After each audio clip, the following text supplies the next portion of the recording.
আমি সঞ্জীৱ বাগলাৰী তেওঁৰ ঘৰৰ পৰা এই 4 বছৰ 7 মাহৰ ছোৱালীজনী উদ্ধাৰ কৰিছোঁ।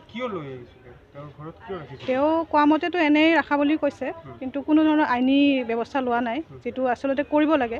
তেনেকুৱা ধৰণৰ কোনো আইনী ব্যৱস্থা কৰা নাই, কোনো কাগজ আমি পোৱা নাই আইনীভাৱে লোৱাৰ। তাত তেনেকৈ ৰাখিছিলে।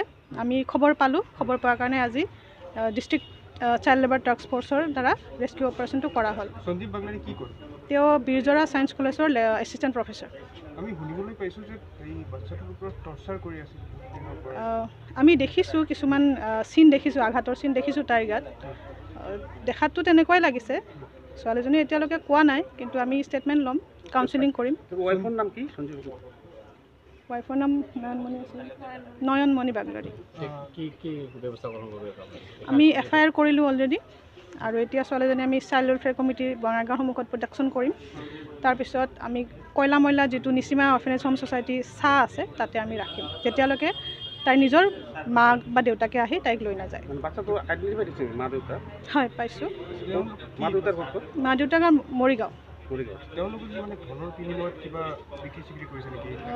বিক্ৰী কৰা কথাটো এতিয়ালৈকে আমি গম পোৱা নাই, পইচাৰ লেনদেন হোৱা নাই বুলিয়ে কৈছে, এনেই দিয়া বুলি কৈছে।